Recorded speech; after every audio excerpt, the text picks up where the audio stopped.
Some stories were never meant to be told, yet they keep returning, haunting those who dare to listen.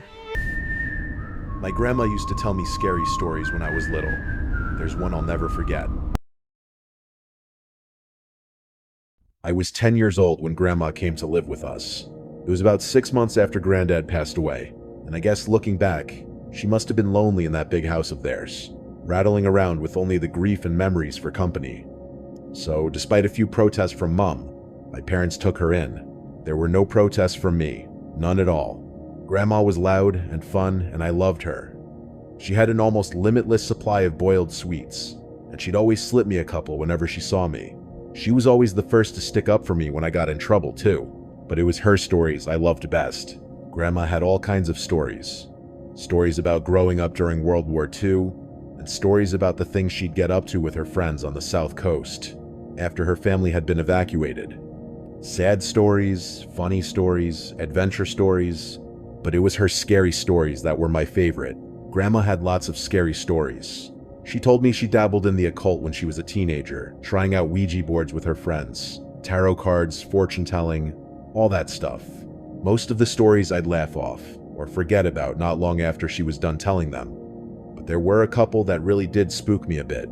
I was only 10 at the time, you have to understand, and Grandma certainly knew how to bring the stories to life. She'd shut off the lights in my room so only the glow of the night sky shone through the curtains, and she'd shuffle in real close enough so I could see the wrinkles on her face and smell the boiled sweets on her breath, close enough so her deep blue eyes could stare straight into mine. She must have given me nightmares with a few of those tales, but now years later there's only one that I can still remember, only one that stuck with me. The story about the shower and Mr. Longfingers. Grandma told me about Mr. Longfingers one night after I asked about her baths. Grandma used to love her baths. She'd spend ages in them, light candles and incense, and lie in the tub humming to herself until the water turned cold. It drove my mom crazy, but when I asked her why she loved them so much, she said it was the only place she could relax. It was the only place that was safe for her to relax. You know, people like me, who are, well, more sensitive to certain things, we have to have baths. She told me seriously one night, shuffling closer on the bed. I couldn't possibly spend that long in the shower. It'd be far too risky.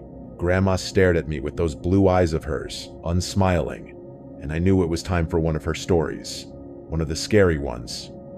I shivered with pleasure and pulled the covers up to my chin. "Why is it risky, Grandma?" She half turned to look out the window, watching me from the corner of her eye, pausing for effect.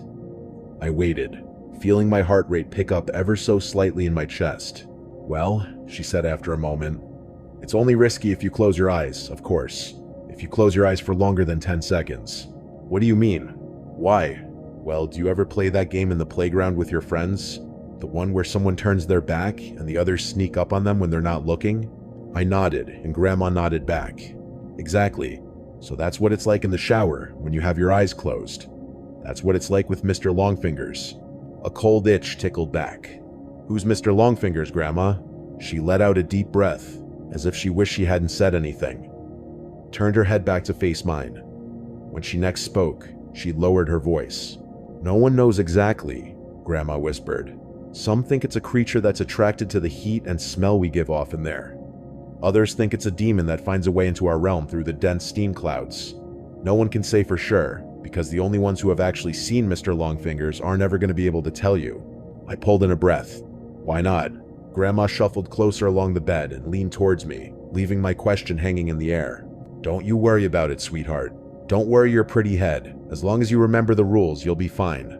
"What rules?" "Well, when you're in the shower, you try not to close your eyes for too long. 5 seconds is fine, and 10 is just about okay too. But any longer than that." "Yeah? Then what?" "Well, any longer than that, and you may just start to feel something in the room with you. Something watching. And if you ever go longer than 15 seconds, that's when you might start to hear a noise too." "Hear what?" "The soft tap tap tap of fingers on glass. Fingers drumming against the glass door of the shower. If you do ever hear that noise, God forbid, will you make me a promise?" "What, Grandma?" "Promise me you'll never open your eyes." I barely slept that night. Hardly at all. I'd close my eyes and try to relax, but every time I did, I'd imagine a face pressed against my bedroom window, staring in at me. And when I did finally get to sleep, I had nightmares. Bad ones. I had them all week, in fact. Dreams about disembodied eyes watching me in the dark, and long fingers reaching out to touch my exposed skin. It wasn't any better when I was awake either. Not really. The shower was the worst. That's when Grandma's story really got to me. I'd never thought about it before, but suddenly I had trouble shutting my eyes in there. I'd be standing beneath the beating water, shampoo running down my face, and as soon as I squinted, my eyelids closed, I'd hear Grandma's words running through my head. 5 seconds is fine, and 10 is just about okay too. But any longer than that, I'd rub my hair fast, feeling the shampoo dripping off my chin, and as soon as I'd counted past 5 seconds, I'd feel it. A sort of pressure. Not a feeling of being watched exactly, but something close to that. I'd run my fingers faster and faster through my hair, frantically trying to get the suds out, and the ready blackness behind my closed eyes coupled with the rush of water in my ears would feel like a held breath, like the silence before a scream. The seconds would race through my mind, and I'd be so desperate to open my eyes again that I'd sometimes do it before my hair was rinsed fully clean, and my eyes would sting with shampoo. But before I shut them again, I'd always be sure to peer out through the steamed glass door of the shower cubicle, just to make sure I was still alone. It wasn't long before Mum realized something was up. She heard me crying out in my sleep one night, and came in to comfort me. Asked me what the matter was, and it all came out. I told her about Grandma's stories, and about Mr. Longfingers. She got this look on her face when I was telling her like she used to get with me when I'd made her really mad. This wide-eyed, angry look. Only this time she wasn't angry with me. She was angry with Grandma. My parents' room was next to mine, and sometimes, if I pressed my ear against the wall, I could hear them talking in there. Soft whispers. That night, though, after Mum was satisfied, I wasn't scared anymore, and she'd gone back to her room. The whispers weren't soft at all. Oh no. I heard Mum hissing to Dad about Grandma, about the story she'd told me. Mum's voice floated through the wall, sharp and crisp. You know what your fucking mother said to him now, don't you, Simon? Dad's response was an unintelligible mutter. She's told him there's a monster that'll get him if he shuts his eyes in the shower. A monster. The poor kid's been having nightmares about it all week. Seriously, Simon, you'd better say something to her tomorrow morning, first thing, or I will. Grandma came to visit me in my room the following night. That time, as she perched on the end of my bed, there were no stories, nothing like that. Grandma just sat there and stared down at me, her blue eyes wide and sad. The light from the moon outside my window lit up her wrinkled face. You know I'd never let anything bad happen to you, don't you? She said after a moment. I nodded my head.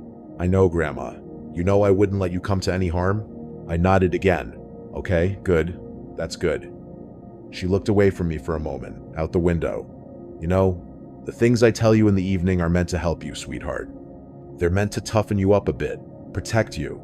She paused and shook her head. But maybe your mom's right. Maybe I went too far this time. She looked down at me and smiled. But even then, even though I was only 10 years old, I could tell it didn't quite reach her eyes. I'll tell you what, Grandma said. You know what I told you about Mr. Longfingers and the shower? Well, I'm gonna make sure you're safe. I'll scare the bastard off, how about that? It won't come back in a hurry if it has to face me. I stared up at Grandma, watching her face glow in the moonlight, watching her smile down at me. I nodded my head. Once, I was the one who found her. I don't know when exactly it happened, but I'd guess it was about a week after we had that talk in my room. A week after she told me she wouldn't let me come to any harm. I woke early that morning, from a bad dream to a heavy thumping sound. I sat bolt upright in bed. My room was quiet around me, and I couldn't hear anything from the wall that joined my parents' room either. But the house wasn't entirely silent. Floating down the hall, muffled by my closed door, I could hear the sound of rushing water, the noise of the shower. I leapt out of bed and ran down the upstairs hallway, heart already pounding in my chest. As soon as I reached the closed bathroom door, I started banging on it. A deep terror was welling up inside me like cold water from a well. Something I couldn't place, and I kept banging and shouting "Grandma" over and over again, even though she didn't respond. Off to my right, I was dimly aware of voices from my parents' room, the sleepy shuffle of footsteps. But before they had a chance to make it out onto the landing, I lifted my hand to test out the door handle, more out of instinct than because I thought it might actually open. But the door wasn't locked. I kept banging with my free hand, and it swung suddenly inwards, bringing me face to face with a wall of steam. Heat struck my skin. I squinted my eyes against the damp fog and peered into the bathroom. And before Dad pushed me to one side, before everything around me descended into shouting and tears and chaos, I saw her. I saw Grandma. She was lying naked on the floor in the shower cubicle, the water beating down around her, blue eyes bulging from her face. One hand was curled against her chest, like a dead bird, while the other trailed against the glass of the shower cubicle, the flailing finger marks she'd carved through the steam still clear and fresh. It was a heart attack that killed her. That's what my dad told me. He said Grandma was old, and the thing had struck her quickly and suddenly. She would have died fast and without pain, Dad said. She wouldn't have suffered. I knew better, though. Even as a 10-year-old kid, I knew better. And years later, writing this as an adult, I still know better. I also know my wife and kids resent me for refusing to have a shower in the house, for insisting everyone take baths. They pretend it's okay and they humor me, but I can tell they don't really understand it. Not at all. My wife thinks she does. She thinks I still carry the trauma of seeing my grandmother dying in front of me when I was little. I guess she's right, in a way. But she doesn't know the full truth. Nobody does. And no one would believe me, even if I told them. No one would believe me if I said the reason I don't take showers, the reason I haven't had one since I was 10 years old, isn't because I'm scarred from the sight of a dead body. It's because all those years ago, when I crept back into the still hot bathroom after the paramedics had taken Grandma's body downstairs, I made sure to check the marks her fingers had carved through the steamed glass of the shower cubicle. And those marks weren't just on the inside.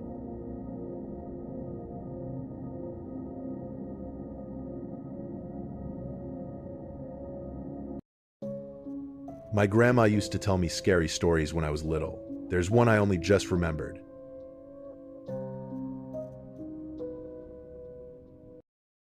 It's starting to come back to me, slowly, bit by bit. I don't know if it was opening up about my grandma's other bedtime story that did it, or the fact my wife finally persuaded me to try counseling, but whatever the reason, the memories are returning. Memories from my childhood. Memories of Grandma. Memories of the stories she used to tell me before I went to sleep. See, I always knew there were others, other tales that scared me when I was little. But the time before I was a teenager is like a dark landscape. Only a few small patches are lit up. It's getting clearer now, though. The shadows that litter that black land are finally being forced to retreat. The thing is, I'm not sure I want to see what they've been hiding. I must have been around 7 years old when Grandma told me about the special knock. I was tucked up in bed at my parents' first house, in my little room at the back, at the time. Grandma was perched by my feet. I'd been crying. I don't know what upset me, but I remember my eyes blurring and my nose running. I remember probing a cut in my lip, touching it over and over again with my tongue. I remember the frown on Grandma's face, a look that was half concern, half something else. After she'd grabbed a tissue for me and wiped my face, she got up and walked away from the bed, wandered over to the cupboard on the opposite side of my room. I remember that cupboard well. Before we moved to our second home, that cupboard was the source of many sleepless nights for me. Many nightmares. I used to imagine all sorts of things about it. I'd lie awake, sometimes for hours, and I'd have to keep peeking my eyes open to check the cupboard door was still closed, to make sure it was shut tight. See, whenever my eyes were closed and I heard a creak somewhere in the house, I'd imagine it was the cupboard door. That something on the far side was trying to open it, ever so softly, so it could come and get me while I slept. I'd never told anyone about this fear. Even at 7 years old, I knew it was stupid, baby stuff. But as I watched my grandma stop in front of the cupboard and lean her wrinkled cheek against the wood, I felt myself growing tense all the same, even though the lights were on. Even though there was an adult in the room with me. And when Grandma closed her eyes and started whispering, I had to fight back the urge to shout for my parents. "Grandma?" I could hear the uncertainty in my voice. "Grandma, what are you doing?" For a few more seconds, she didn't respond, just kept her eyes closed, and kept muttering. Then, abruptly, she turned to face me again, smiled, and when she came back and resumed her usual position at the foot of my bed, I knew it was story time. "Did I ever tell you about this special knock, sweetheart?" I shook my head. "No? Well, maybe I was waiting until you were a bit older. The special knock can be wonderful. It can lead you to see things you wouldn't even be able to conjure up in dreams, but it can also be, well, dangerous." Grandma glanced away from me, towards the bedroom door. Maybe it's one for another time, in fact. I really should be getting home to see your grandfather, and I wouldn't want to scare you. She started to get up from the bed, but I stopped her. No, don't go, Grandma. What's the special knock? Grandma's blue eyes twinkled. She hovered where she was for a moment, then sat back down. The special knock is an old trick a friend of mine taught me when I was younger, she began. Not everyone can do it, and not everyone would want to do it. You have to be brave, and careful, and, well, special. Grandma smiled at me. Like you. As I watched her, she reached into the front pocket of her cardigan and pulled out 2 boiled sweets. Passed one to me. I'd already brushed my teeth, and I knew Mom would kill me if she caught me eating sweets before bed. But this was my time alone with Grandma. Mom was downstairs with Dad. She'd never know. I unwrapped the sweet and popped it in my mouth, feeling the sticky mint wash over my tongue.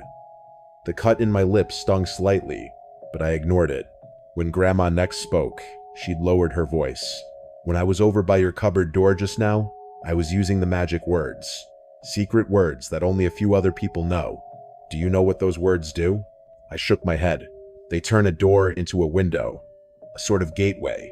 The thing is, sweetheart, this place you spend your days in, this house where you live, and the building you go to school in, and the town you visit with your mother at the weekends, it's not the only place. There are other places too. And if you use the special knock on that cupboard door of yours, now that I've whispered the magic words to it, you'll see them. You'll be able to see those other places for yourself. I stared at Grandma, concentrating on her words, absorbing them. Mint flooded my mouth, but I forgot to swallow. Now listen to me very carefully, Grandma continued, because this is the important bit. The way you open the window is by doing the special knock, but you have to get it right. 7 knocks on the door, that's what you'll want. 7 knocks. No more, no less. Then you open it. You won't be able to step through, but you'll have one heck of a view, all right. I swallowed. A view of what? I don't know its real name, but the woman who taught me the special knock had her own name for it. She called it the lunar plane. 7 knocks takes you to the lunar plane. I could try and describe it to you, sweetheart, but I honestly don't think I could do it justice. You just have to see it for yourself. All I'll say is it's the most beautiful thing I've ever seen in my life. And trust me, I've seen plenty. Grandma plucked the sweet wrappers up from the duvet, put them back in her pocket. She put her hands on her legs, as if bracing herself to stand. Then she paused. How many knocks did I say? 7, Grandma. That's right. 7. Don't forget it either. If you get the wrong number, and then open the door. She glanced across at the cupboard and frowned. Well, just make sure you don't get the wrong number, okay? Okay, Grandma. And will you make me a promise? What? If you do somehow knock the wrong number of times, especially if that number happens to be 13 or something close to it, then whatever you do, don't open the door, okay? Don't open it, no matter what you hear on the other side.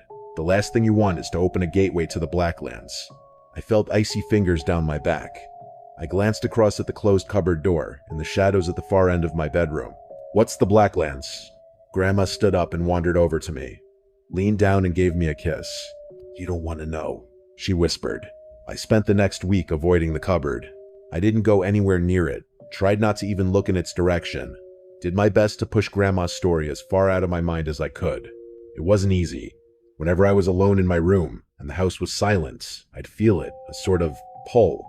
Like when someone tells you not to look at something, and suddenly all you want to do is take a quick peek. The feeling was sort of like that, but it was different too. Stronger. Sometimes, when I was lying in bed at night, I'd feel the cupboard almost like a weight in my mind. A heavy, static energy. It made me restless, made me want to scrunch up my fists and grit my teeth. When I turned away from the cupboard, my skin itched, like the pores had tiny, invisible bugs in them. It made it hard for me to sleep. And when I did sleep, I had dreams.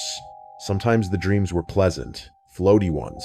I'd dream I was on a cloud, hovering through multicolored planes of light, flying through an endless sea of stars. I'd wake from these dreams feeling happy and safe, like how I felt when Mom hugged me and stroked my hair. But other times, I had nightmares. The nightmares I had during that week were the worst I ever remembered having in my life. Horrible, half-glimpsed blurs.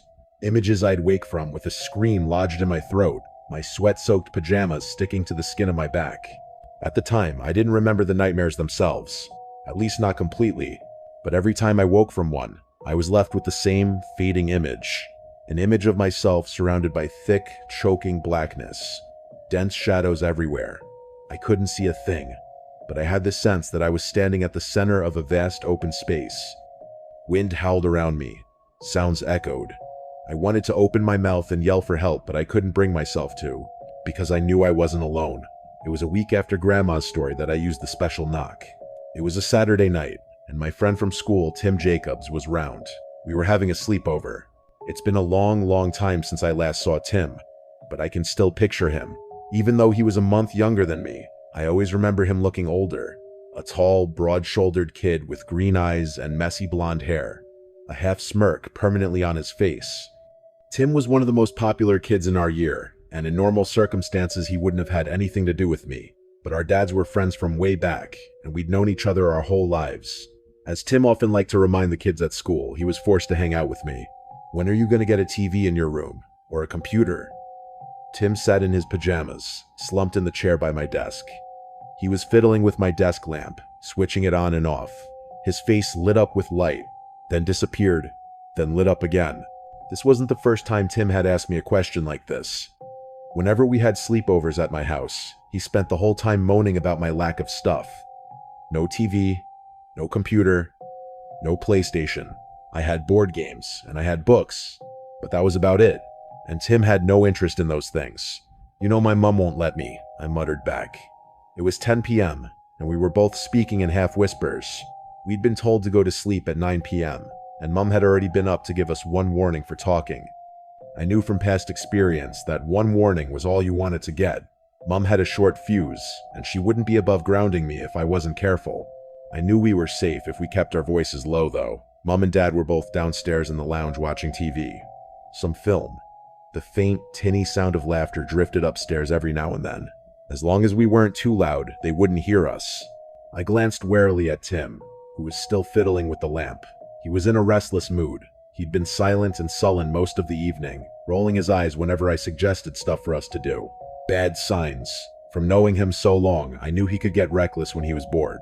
Reckless and mean. "You know what I think?" said Tim now, keeping his eyes on the lamp. He was talking slowly and carefully, punctuating his words with a flick of the lamp switch. "What I think. Switch. Light. Is that your mum? Switch. Dark. Is a bitch. Switch. Light." He put extra emphasis on bitch, savoring the bad word, the adultness of it. Then he stared across the room at me, fixing his green eyes on mine. I felt my own eyes prickle, and suddenly had to fight to hold back tears. I looked away from Tim, and my eyes found the cupboard. "I know what we could do," I said suddenly. Tim followed my gaze. "I'm not playing any more of your stupid board games," he said. "That's kid stuff. No, this isn't board games. This is a secret I caught myself. A secret someone showed me." "Yeah? What secret?" Tim's voice still had an edge to it, but at the same time, I could tell I'd caught his interest. This was my best tool when Tim was in a bad mood. Distraction. If I argued or disagreed with him, he'd only make fun of me more. But if I could get his mind on something else, I might be okay. "So basically there's this special knock someone taught me," I said now. "If I do a special knock on that cupboard door, then open it, we'll be able to see something really cool." Tim rolled his eyes. "Yeah, right."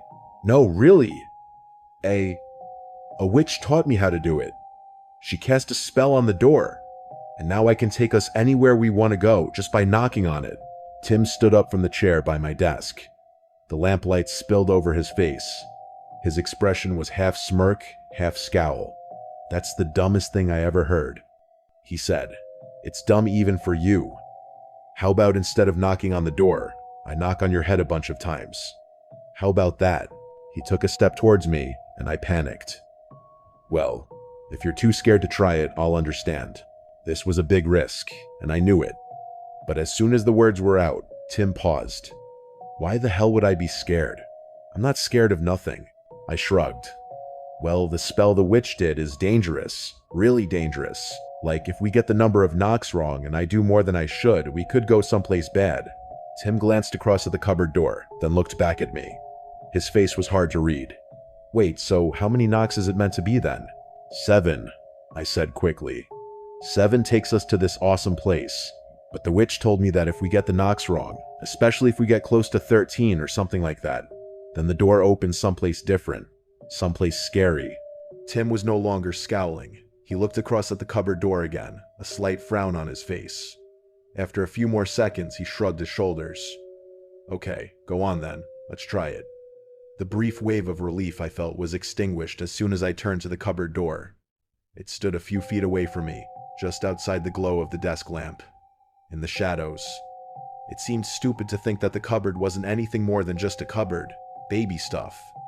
But then again, as I looked at it, I remembered the dreams I'd been having all week. The nightmares. And Grandma's words from the previous weekend floated back to me. If you get the wrong number and then open the door. Grandma hadn't had her storytelling face on when she'd warned me about getting the number wrong. She'd had her serious face on. I was sure of it, as though she really meant what she was saying. And what was it she'd said about 13 knocks? If you do somehow knock the wrong number of times, especially if that number happens to be 13 or something close to it, then whatever you do, don't open the door, okay? Don't open it, no matter what you hear on the other side. I shivered. Still, that was all right, wasn't it? I'd just have to make sure I only knocked 7 times. I'd count as I went. Easy peasy. I pulled in a deep breath and stepped towards the cupboard. Felt Tim's eyes on me. From downstairs, at the edge of my hearing, I caught laughter floating up from the lounge. It's okay, I told myself. Your parents are just downstairs. And besides, nothing's really gonna happen, is it? Grandma can't really turn doors magic. Get on with it, said Tim.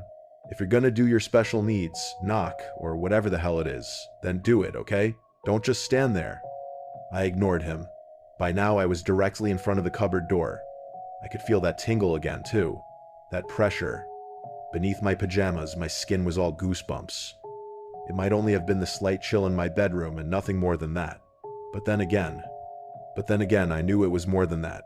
I could feel it in my mind, a heaviness that was like the start of a headache, a pull behind my eyes. As I reached up and made my right hand into a fist, it felt like I was no longer in control of my body. Knock. I struck the wood with my fist, softly. The sound was dull and hollow. Knock. I felt Tim at the edge of my vision, moving up beside me. Knock. Somewhere in the distance, I heard a faint sound. Knock. At first I thought it was noise from the TV downstairs, but knock. Then I thought it might be coming from outside my bedroom window, and knock. Then it sounded as though it was all around me, and knock. Finally, as my fist struck the door for the 7th time, I realized what the sound was. A whistle. A faint, low hum, coming from inside the cupboard. The echo of my final knock faded, melting into the noise beyond the door. My skin tingled. I stepped forwards, almost in a trance, my hand reaching for the doorknob. And then I felt myself shoved to one side as Tim pushed past me. Bang, bang, bang, bang, bang, bang. Before I had a chance to stop him, or even so much as call out, Tim had thumped his fist against the door 6 more times, making the total number of knocks 13. Beyond the cupboard, the whistling sound stopped. Tim reached out and gripped the doorknob. My grandma used to tell me scary stories when I was little. The one she told me on my 5th birthday still makes me feel sick. Sexual violence. Why would you tell a 5-year-old kid such a fucked up tale? Ever since the memory of my 5th birthday came back to me, this is the question I've kept asking myself. But I don't have the answer. I suppose I shouldn't be that surprised, given the other stories my grandma told me when I was little. The one about Mr. Long Fingers, for instance, and the secret of the special knock. I really shouldn't be surprised at all. What follows is a memory from the day I turned 5. I must have been repressing that day for years because it's taken weeks of therapy for me to unlock it. Grandma, will you tell me a story before bed? She was halfway to the bedroom door when my words stopped her. I didn't want her to go. Grandma had just tucked me in and turned off my bedside lamp, and I suddenly felt afraid. Partly it was the darkness of my bedroom. The shadows were so thick I could barely make out my stuffed toys, sitting in a row on top of my dresser. But mainly it was my new birthday present. The present Grandma had got me. It wasn't my main present. That was the pack of monsters in my pocket toys I'd ripped open downstairs. No, this was an extra present. A secret present. I hated it. Even in the dark, I could see its shadowy outline on my bedside table. The thing gave me the creeps. A story? Well, what kind of story would you like to hear? It was a silly question because Grandma only ever told me one kind of story, the scary kind. But because I was already a bit freaked out, I said something I wouldn't normally have done. "Nothing too scary, Grandma." Grandma raised her eyebrows at me. "Not too scary?" I shook my head. She leaned over and switched my bedside light back on, then perched at the foot of my bed, smiled down at me.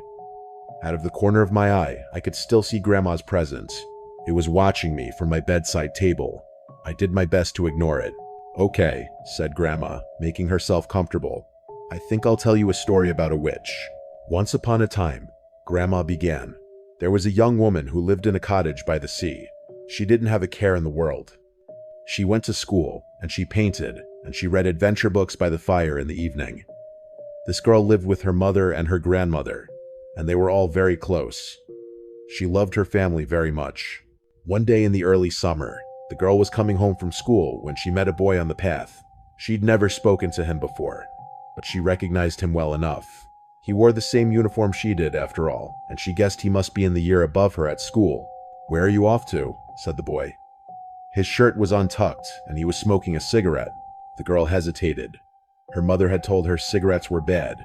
She'd also told her never to speak to strangers on her way home from school. But then again, thought the girl, was this boy actually a stranger?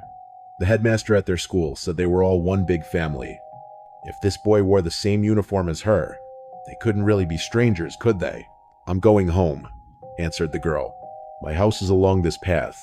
The boy finished his cigarette, then flicked it into the grass. He smiled at the girl. "Before you go home, don't you want to see something cool?" he asked. The girl was curious, but she also knew she couldn't be late. Her mother would worry terribly if she was late, so she thanked the boy and told him she had to be on her way. But just as she'd walked past him, he called out to her again. "It's a puppy," said the boy. "Our dog had a litter of puppies last week, and Dad said I could keep one. It's in this old barn near my house. Don't you want to see the puppy?" Now, the girl loved puppies. She'd wanted a dog for as long as she could remember, but her mother always said they couldn't afford one. Right then, she'd have given anything in the world to pet a cute little puppy. When she closed her eyes, she could just picture it, a happy little dog with a big pink tongue and a wagging tail. Eager to meet her, the girl paused and looked down the path that led back to her house. She thought about her mother. Then she looked back at the boy, who was smiling at her. Was there really any harm, thought the girl, in taking a quick look? So the girl followed the boy, and he led her over a stile and across a big field, and they kept going and going until the girl saw a large barn towering in the distance. And she was so excited that she walked as fast as she could, and the boy laughed and walked right along with her. The girl only started to feel nervous when they were right outside the barn. It had taken longer to get there than she'd thought it would, and the sun was a lot lower in the sky now. She was going to be late getting home. Her mother would be worried. She wanted to see the puppy quickly so she could hurry back, but the barn was dark and full of shadows, and she couldn't see any sign of it inside. "It's just over here at the back," whispered the boy, as he took her hand and led her into the shadows. "He's going to be so excited to see you." So the girl took his hand and followed him, and even though his palm was sweaty, she held onto it tight, because she was suddenly starting to feel afraid. It was only when she heard footsteps and laughter behind her, and turned to see two bigger boys emerging from the barn's shadows, that the fear inside her turned to terror. When the girl finally got back home, the sun was setting over the ocean, and the sea was the color of blood. The girl made it through the door of the little cottage before she collapsed in a heap in the hallway, crying her eyes out. It was her grandmother who found her like that. Now, the girl's grandmother was very old and very wise. Mother used to tell her that Grandma had lived so long and seen so much that she knew all the world's secrets. When she was little, the girl had been frightened of her grandmother, but now the old lady took the young woman in her arms, and she comforted her. Told the girl her mother was working late, and she wouldn't be home for a while. Told the girl she could tell her anything she wanted, and in the hallway of their little cottage, the girl did. She told her grandmother about the boy, and the barn, and all the horrible things those bigger boys had done to her in the shadows. And her grandmother listened, and she grew very silent and very still. "Come with me," she said. The girl had hardly ever been in her grandmother's room before. When she was little, it always gave her the creeps. Her grandmother had lots of old, scary paintings on the walls, and strange little statues and carvings on her shelves. But right then, as her grandmother led her to an old wooden chair and sat her down, the girl hardly even noticed them. Her grandmother was speaking to her in a soothing voice, and all she could do was listen. She listened as her grandmother told her that there was a special trick she knew, a trick to protect against evil, a trick to protect her against those horrible boys, so that they'd never be able to hurt her again. So that she'd have control of them, asterisk. Asterisk? As grandmother spoke, she fetched an old wooden box from the bottom of her wardrobe and unlocked it. Inside the box were countless knitted dolls. All of the dolls were the same blank, creme color, with no facial features at all, save for the eyes. Every single doll had a pair of eyes that seemed to follow the girl. As grandmother pulled 3 dolls out of the box, she closed her own eyes, began to whisper. The sound made the girl's skin itch, but it didn't last long. Soon her grandmother had lined the dolls up on the carpet, and her eyes were open again. The last thing she pulled from the box were a pair of black knitting needles and some yarn. "Those boys that hurt you, sweetheart," she whispered. "I want you to describe them to me." And although she was still terrified, and although it made her feel sick, the girl did. She described the boys as well as she could remember. She described them as her grandmother went to work with her needles. And finally, with the blood-red sun disappearing below the sea outside the cottage window, the dolls were finished. The girl's grandmother took the girl by the hands and looked into her eyes.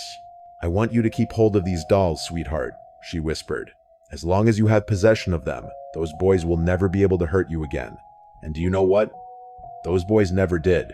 The girl was sitting in an armchair overlooking the sea when her grandmother burst through the door of the cottage. It was 2 days after they'd made the dolls, and for the first time since she'd met the boy on the pathway, the girl was feeling calm again. She was feeling calm, but her grandmother clearly wasn't. As the girl turned from the window and smiled in greeting, the old woman held a newspaper out to the girl with shaking hands. "3 brothers tortured and killed in brutal mass slaying," read the headline. "Agatha," whispered her grandmother. "Oh, Agatha, what did you do?" But the girl just kept smiling. She kept smiling as she took her grandmother by the hand and led her upstairs to her bedroom. She kept smiling as she opened her little cupboard and pulled out a cardboard box. And when the old lady cried out in shock and horror as she saw the 3 dolls inside, the girl kept smiling still. "What did you do, asterisk, Agatha?" whispered her grandmother again. Asterisk. But it was pretty obvious what the girl had done. Each of the dolls had been impaled with at least a dozen sewing pins, all of which had been pushed through their knitted heads. The area below each of their waists had been burned black with a flame. The girl smiled down at her work and took her grandmother's shaking hands in her own. "They won't be hurting anyone now, will they?" she whispered. "You see, sweetheart," said Grandma, as she stood up from my bed and switched off the light. "I gave you one with a happy ending." I lay in the dark, feeling sick. I don't think I'd understood everything Grandma had told me. Not right then, at least, but I'd understood enough. I'd understood enough to know I felt worse now than I had before the story started. "Grandma, wait," I said, my voice stopping her mid-turn. "Isn't your name Agatha?" Grandma looked back at me and smiled. She walked over and leaned down, kissing me on my forehead. "Time to get some sleep, Christopher," she whispered. "And remember, that present I got for you is always there, if you ever need it." She stood up and left my bedroom. I stared after her, but a few moments later, my eyes were pulled back to the gift on my bedside table. The knitted doll. It gazed right back at me, its face featureless save for 2.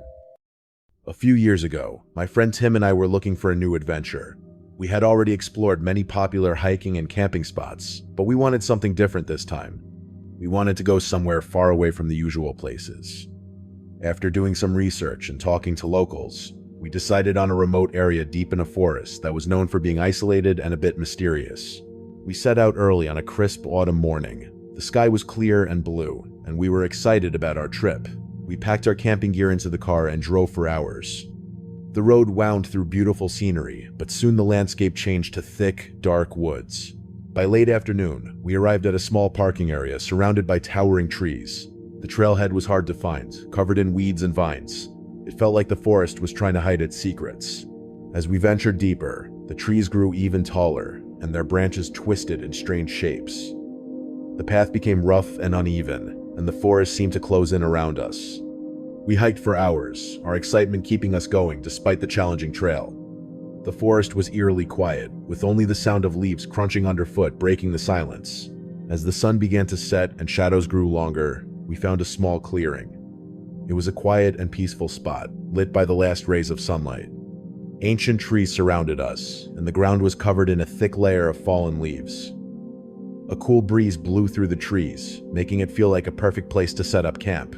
We quickly set up our tent and gathered firewood. Soon, we had a warm fire going and we cooked our dinner.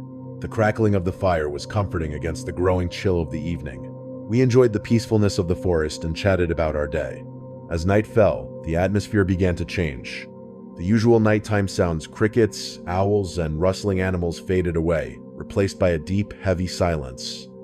The temperature dropped quickly, and a thick mist began to roll in from the trees.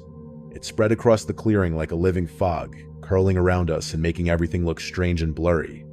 We tried to shake off the growing unease. We laughed and joked, trying to distract ourselves from the eerie mist and the darkness. But then, out of the fog, a figure appeared. He was an older man, probably in his 50s, with a rugged face and intense eyes. He introduced himself as Mr. Glenn, a park ranger who patrolled this remote area. Mr. Glenn's sudden appearance was startling. He warned us that this part of the forest was known for strange and frightening events and advised us to be careful. His serious tone made us uneasy, but we thought he was just trying to scare us. We had camped in many strange places before and had always managed just fine. Before leaving, Mr. Glenn gave us one last intense look and disappeared back into the mist. We watched him go, feeling a mix of curiosity and worry. The fire continued to crackle, but the sense of unease grew stronger. The mist thickened, wrapping around the clearing and making everything look like a ghostly blur. The air grew colder, and the silence became almost unbearable. We huddled close to the fire, trying to stay warm. The mist seemed to make everything colder and more isolating. Then, we heard a strange noise, a low, melodic humming. At first it was soft and almost soothing, but it quickly grew louder and more unsettling. The sound seemed to come from all directions, echoing through the mist. We looked at each other, trying to figure out where it was coming from. The humming was soon joined by whispers faint and barely audible at first, but growing clearer and more frightening. The voices spoke in a language we didn't understand. They seemed to come from the mist itself, surrounding us and making us feel deeply afraid. The whispers were accompanied by a rhythmic, distant beating, like a drum. I glanced at Tim. His face was pale, and he looked scared. "Do you hear that?" he asked, his voice trembling. Before I could answer, the mist grew thicker and started to form shadowy figures. These figures were tall and thin, with glowing eyes that cut through the darkness. They seemed to glide through the mist, getting closer and more menacing. Fear took over. We grabbed our backpacks and tried to understand what was happening, but the shadows seemed to close in on us. The whispers grew louder, filling our heads with terror. The mist felt alive, wrapping around us and making us feel trapped. Suddenly, Mr. Glenn's voice cut through the chaos. "Get out of here, now!" he shouted from the edge of the clearing. Without thinking, we grabbed our things and ran. The figures and whispers followed us, but the mist seemed to part, creating a narrow path through the forest. We stumbled through the darkness, branches scratching our faces and roots threatening to trip us. The forest felt alive with a dark energy, and the mist seemed to try to pull us back. The shadowy figures stayed just out of sight, their presence felt but never fully seen. We pushed ourselves harder, driven by fear and adrenaline. The mist seemed to close in behind us, making every step feel like we were racing against an unseen force. Finally, after what felt like hours, we burst out of the forest and into a small clearing where our car was parked. We jumped into the vehicle, slammed the doors shut, and drove away as fast as we could. The mist began to lift, and the whispers faded, but the fear remained.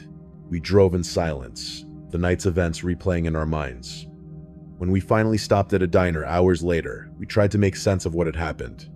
We talked about the shadowy figures, the humming, and the whispers, but nothing seemed to fit. The experience felt like a strange, frightening dream.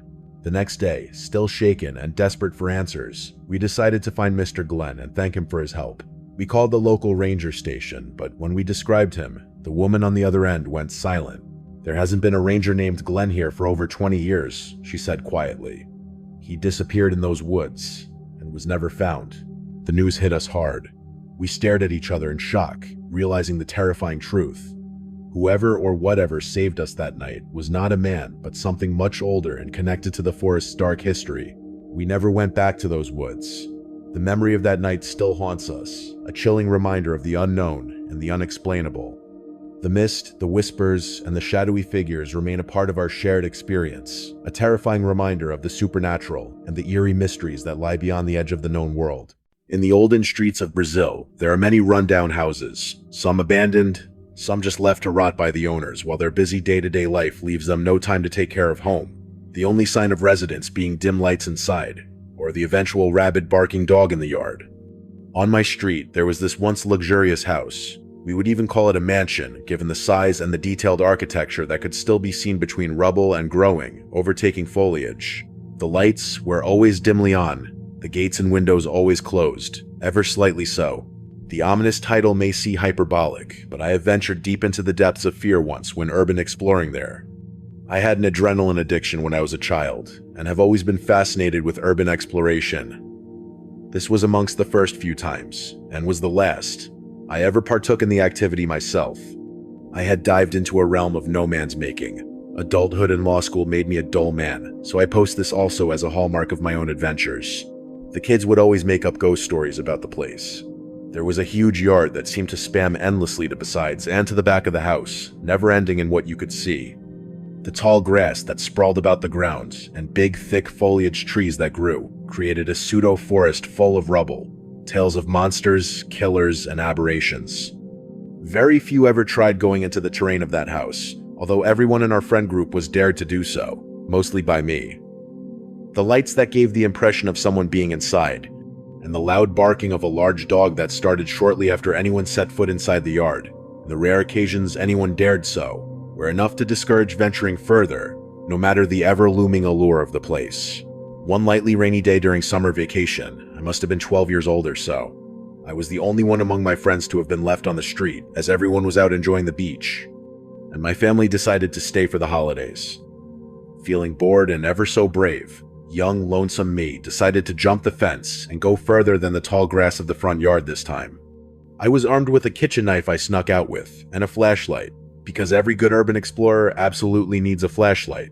When I set foot in the yard, I heard the loud barking of always. This time, I decided to stay my ground. We never saw the dog, so it must be leashed somewhere it could not get to me. After a short time, the barking stopped.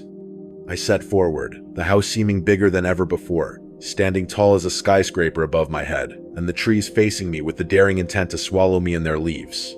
The front door would not be a smart idea, as there could be someone inside, and it seemed sturdy enough I wouldn't be able to open it by myself anyways. I took a deep breath and walked into the dark foliage, tiptoeing over rubble, bricks, and concrete, leaves, and tree roots, rustling through the branches until I fell into a clearing. I didn't exactly fall, it felt like I was pushed, but between the low vision ahead of me and the unstable ground, I couldn't be sure. The place was hauntingly stunning. The backyard of the house seemed to go on for miles. The place was littered with sculptures that formed a sculpted marble forest of their own. Big bronze statues of Chinese dragons, Buddhas big and small, tall and weathered arches that one would think made up a larger building a long time ago, sprawled all over the place. However, with no cohesion or seeming purpose to their placement, there were many frowning demon faces that one would sometimes see in front of homes to ward off evil spirits. Umbanda symbolism strewn about the ground with crosses and dream catchers hanging from jotting gargoyle fingers. Hindu architecture, from what it seemed, awkwardly mixed with the shapes of traditional Portuguese or perhaps Italian buildings of the country's founding. On one side of the yard, quite far away, there seemed to be a ruined modern-looking construction, cross-cut to reveal an interior filled with greenery. So many ornaments laying everywhere, from several cultures, a cacophony of styles. I was mesmerized by the place. The dark and gloomy afternoon sky seemed to open with rays of light that shone shyly on the more intricate and larger pieces of whatever was ahead of me. I then heard a loud, sharp scream. A howl, maybe. A shriek. A gurgle. I ran instinctively, in between the large ornaments, inside the arches, until I saw what seemed like a shed. What would be one, if not for the immense pagoda tower that reached to heights I dared not fully inspect in my fearful run. I went in and shut the door. Gasping for air, I then froze, thinking of what I gotten myself into. I remembered the knife and pulled it out of my pocket. Whatever was running after me had stopped. Did anything come running after me? Silence. Every sound suddenly stopped. I could not hear my own breathing, as loud as it was before. The clicking of teeth broke the dead silence. the hushed, moaned breathing of something big. I looked at the window beside me. The decapitated head of a large bull stood there, clicking and clacking its teeth, maddened eyes rolling about in their sockets, staring at me, at the walls, at nothing, and at me. I ran out the door. At the place where the sculptures outside stood, there flashed imagery of a dark bog, white, bloated bodies everywhere, dead people halfway buried into the ground, sunken into the water, eyes still blinking and mouths moving. The scenery then reverted into the lush garden of everything where I once was, and I sprinted back to front of the house. I heard the galloping of a huge thing and a gurgling bellow. I felt scared, but the feeling came and went. Wonder and fascination intertwined and alternated between happiness and sadness. I stopped for a moment. Apathy overtook me and faced back. A headless human slithered towards me. When it came so close, I could feel our atoms intermingle. I saw a crazed round eye and a pitch-black void stare me down. I stabbed it with my knife and kept on running. I felt nothing, emotionally or physically, as I plowed through the leaves, branches, and rubble that before felt so heavy and impeding to walk in. I heard the whimper of a dog as I jumped the wire fence to the outside, hitting my face on the concrete because of my hasty dive. I woke up in my bed. My parents were not home yet, still in the supermarket buying groceries, I presumed. The darkness of the twilight was setting in, leaving my home in a dimly lit gloom, the light posts outside churning an orange glow onto the bedside. It all felt like a dream, and I would take it as such were it not for the dirt in my clothes and the cuts in my arms left by my adventure in the forest of leaves and concrete. My flashlight was left in the door to my room, the light on, facing me. The battery seemed to die as it waned off. Ever since that day, I had grown a huge admiration for urban explorers, as the city keeps its memories of olden times and deep deeds buried in its entrails. Anomalies lie in the wake of wonder, and perhaps my experience isn't so unique, as many more abandoned marbled forests lay in towns and cities worldwide. To this day, I every so often have dreams of a bull's head gnashing teeth from across a hallway, or an arched stairway littered with Buddhas and bones reaching to a blackened bog in impossible geometry above me. Remnants of trauma, or maybe a specter of that place haunting me. I posted this story to perhaps know if anyone has delved in places like this, and maybe share their story here. Has anyone? Don't stay.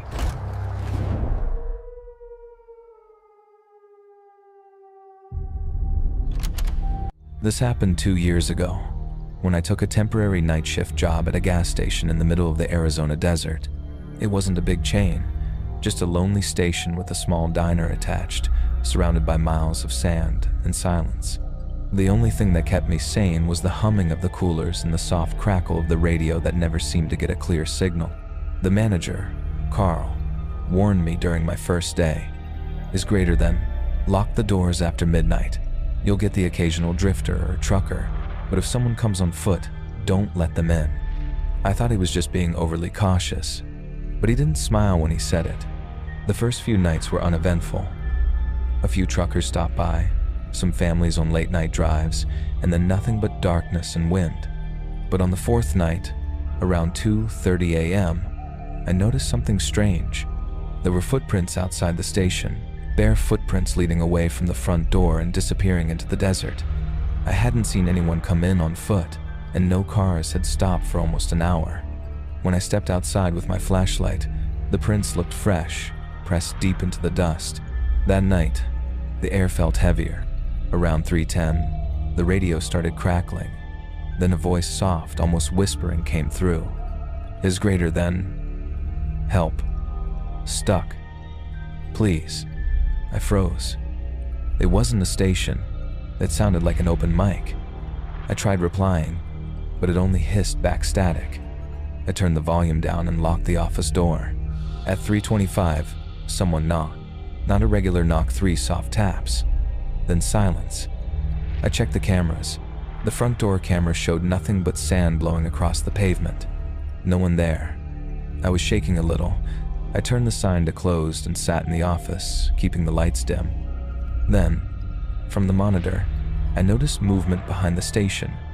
A figure standing near the dumpster, completely still.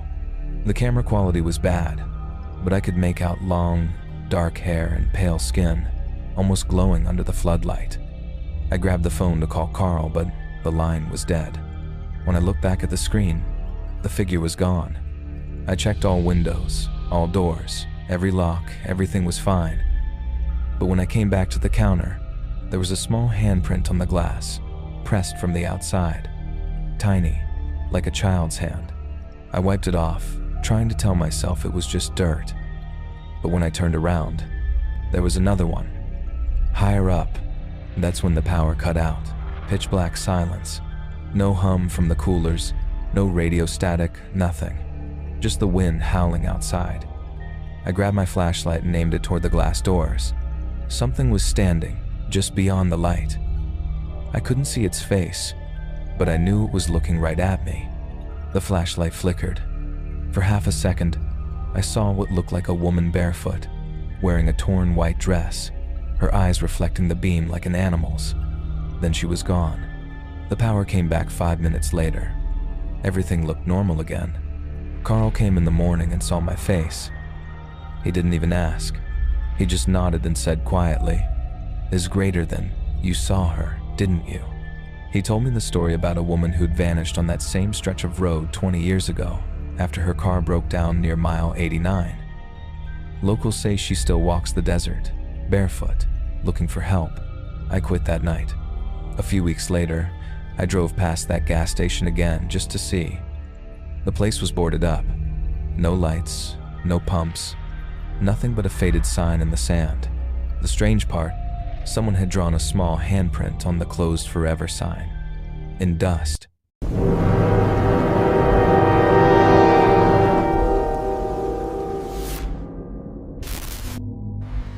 When I moved into my first apartment in Portland, Oregon, I thought I got a great deal. Small, affordable, and in a quiet neighborhood. The building was old but cozy, with big windows facing a narrow alleyway. My next-door neighbor, an older man named Mr. Lorne, introduced himself the first day I arrived. He was polite, maybe a little too friendly, always smiling, always offering to help me settle in. I figured he was just lonely. The first week went fine, but I started noticing something strange. Every night around 2 or 3 a.m., I'd wake up feeling like someone was watching me. I glanced at the window, but the curtains were closed. I'd tell myself it was just nerves, new place, unfamiliar sounds, creaky pipes. Then one night, I forgot to close the curtains. At around 2:30, I woke up again. The streetlight outside flickered through my blinds, and I could feel it, someone staring. I slowly turned my head toward the window. Across the narrow alley, through his own window, stood Mr. Lorne. He wasn't moving. He was just standing in the dark, looking directly at me. I froze. After a few seconds, I pulled my blanket over my head, pretending not to notice. The next morning, I convinced myself maybe he'd just been looking outside, maybe he couldn't even see me. But the next night, it happened again. This time, I made sure the lights in my room were off before bed. Still, I woke up 2:46 a.m. and felt that same heavy stare. When I peeked, he was there again, standing motionless in his window. But something was different. He was holding something. It looked like a camera. I snapped, the blinds shut, and barely slept. In the morning, I went to the landlord. She frowned and said, "That apartment's been empty for months. Mr. Lorne moved out in May." It was August. I didn't believe her at first. I'd talked to him. He gave me coffee once.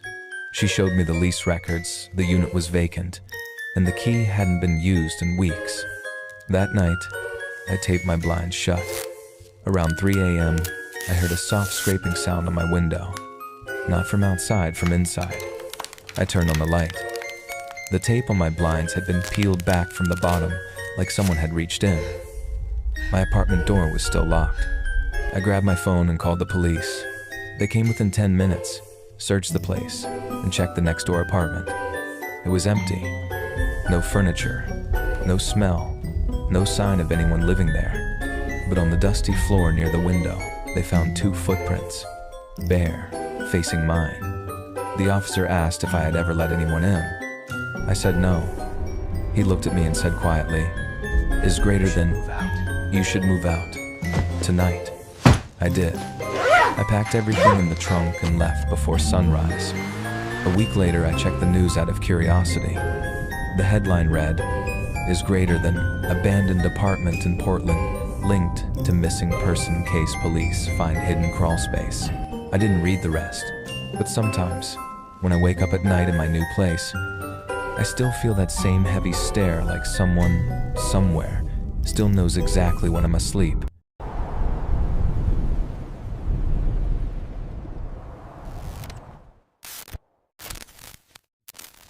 I was driving across New Mexico last summer, heading from El Paso to Santa Fe for work. It was late, almost midnight, and I was too tired to finish the trip. I pulled into this small roadside motel called the Sandridge Inn, the kind of place with flickering neon signs and rooms that smell like bleach and cigarette smoke. The manager was an older woman, friendly but distant.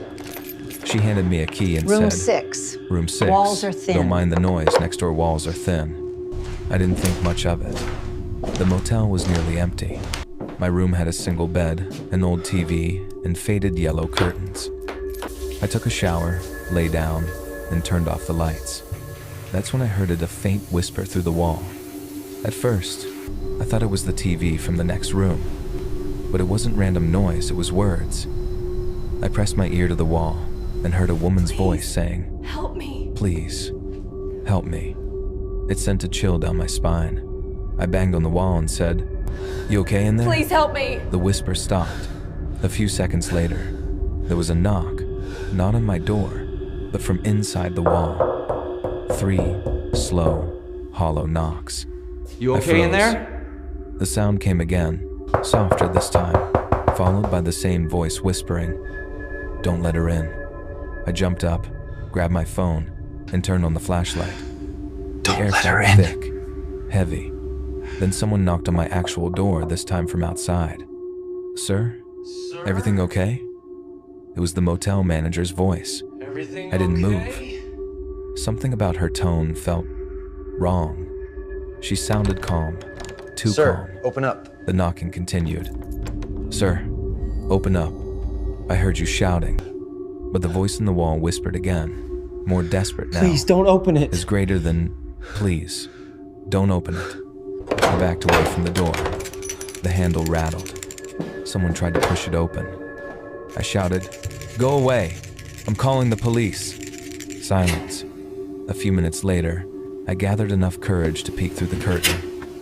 The office light was off. The parking lot was empty. Not a single car, not even the manager's. I packed my bag and under a minute, ran outside and threw everything into my car. But before I drove off, I looked back at the motel. Every room was dark except room 5, the one next to mine.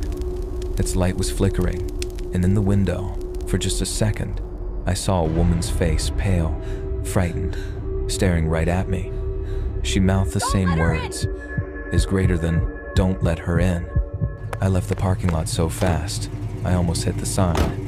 When I stopped for gas a few miles later, I told the clerk about what happened. I don't know what to do. I He need help. frowned and said quietly, All right, "Is let's figure greater this than out. the Sandridge Inn burned down in 2019. The Nobody's Sandridge run it Inn since." burned down in I 2019. laughed, thinking he was joking, until he pulled out his phone and showed me a picture. The building in the photo was blackened, roof collapsed, windows shattered, but there was no mistaking it. The same red neon sign, the same parking lot, the same row of rooms. I drove the rest of the night without stopping. To this day, I don't know who or what whispered through that wall, but sometimes, when I stay in a motel, I still find myself listening carefully to the silence, just in case it whispers back.